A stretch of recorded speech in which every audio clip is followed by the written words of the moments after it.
bir muhim metlep Müslüman doğalla. Bir metlebin ki her kim bayit öz öy içerine yetiştirmeli.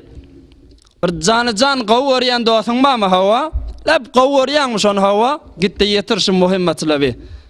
Atanı hay izinden dua etyan mi? Şu oda girmesin diyan mi? Hava eğer diri olsa git yetirşim aydılacak metlebi. Öz oğlan uşağın mı? Navat qavuriyan.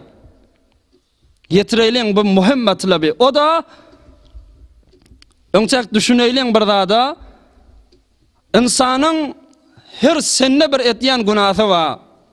Ki o senden geçenden soram günahla galya yoş. Meselen adam 15, 16, 17 yaşlarında bir etýän hatalar, günahlar var.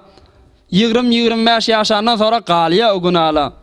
20-25 yaşta bir günahla var. Adam 30-35 yaşandan sonra galya o günahla. Her senne bir günah var. Sen ulolşandan sonra galiye terk etdiýän sen günahın aslan barmayan şoňa.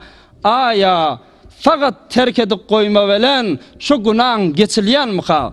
Evet geçilmer. Megerenke şoňa estağfurullah aýdylmasa musulman dogalla. Meselen düşünler bolsak, oğlan 15, 16, 17 ay belagaty ýetenden sonra ogurlama kılıgy wa günah daşy. Ama 20-25'den sonra barmaya ki o kılıga. Ya meselen hani toyetmepdir mutahillal mujarrad wagtynda gözle bilen ne kadar eden günahlar var adamda. Ya bagşlan şehwetini yetirmäge näme zatlary ki barmaya. Ama mutahhil bolandan sonra şu günahlar geçýär inni barmaya o günahlara. Bir qyydyn ki hani durmuşa gitmepdir, çykmapdyr. Hani gelin bolmapdyr. Qyyd wagtynda bir näse etýän günahlar var. Inni gelin bolandan sonra o günahlar galya. Ya her bir zat, meselen mu'tatmıştık, tiryako falan zatlara, bir bidirek haram zatlara doçarmıştık. Inni koyupdur şonu bir näse özünün bir mereçilikler sebepli.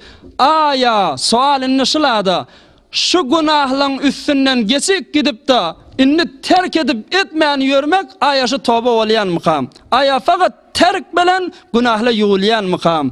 Yuğulyan değildir. Megerenke şolara estağfurullah aýtmasaň, tobany etmeseň. Muhim matlap. Aýdaýlyň, eşdireýliň dogan garyndaşlara.